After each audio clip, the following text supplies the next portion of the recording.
and greetings, dear viewers. Today I have a poem about an immortal game, and the name of the poem is Impact of an Immortal Game. So let us just go through the details of this poem.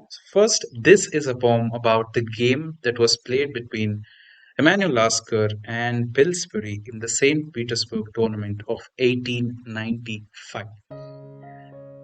The game was known for its brilliant tactical vision by Emmanuel Lasker, and he himself proclaimed that this was one of the greatest, if not, he said that this was the greatest game of his career.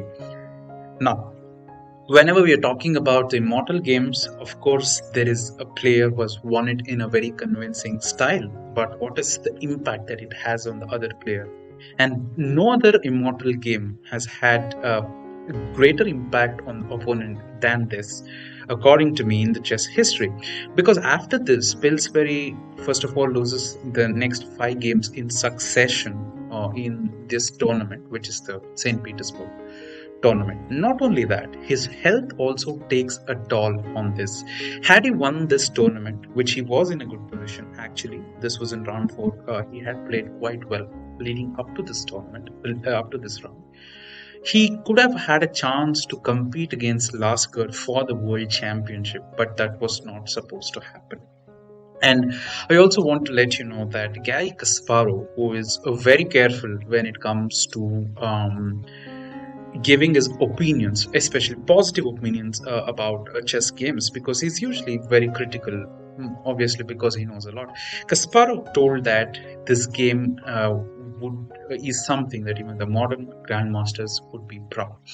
I want to take you to 2 key positions very quickly. You can check out the game later, but let me quickly take you through the position. So Lasker is playing black, and here Pillsbury pushes the pawn to f5, and Lasker lashes with rook takes c3.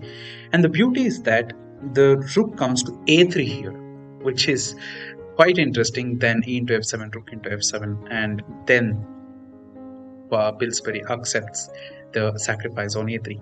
And the interesting part of this is that then a second rook is sacrificed. Okay, so let us go to that position, and even that rook is sacrificed on the square a3, which makes it quite interesting.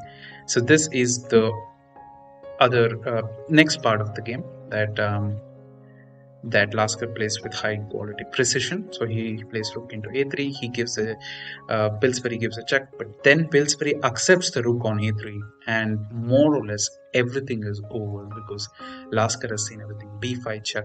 The king is in a way boxed in because after queen c4 check, everything is over, because once the king moves to this square, there is the bishop to d8, and the only way is to actually block with the queen, and everything is over. So now that you know some details about the game, let us get into the poem then. Lasker's Immortal Game had a great plot to it. The game can be deemed as a fit for smashing the hopes of Pillsbury's Chancellor throne, which belonged to Lasker alone. The rook sacrifices were of unique nature, with both the rooks sacrificing on a3. This showed Lasker's tactical maturity, resulting in a finish of rich quality. The game did in fact affect Pillsbury, who was unable to bury the toll of this game and its beauty, which might have impacted his chess beauty. This immortal game led Pillsbury to lose the next 5 games. His health also would take some beating. Alas, the impact of this game was not fleeting. The champion cruised and progressed further. Pillsbury found it hard to garner the strength to come back and fight. His life slowly was edging away from bright, with his health not completely right. I hope you liked the poem. As usual, the full poem is in the description, and I will also give the link to the game in case you are interested to check it out. Thank you very much for your time.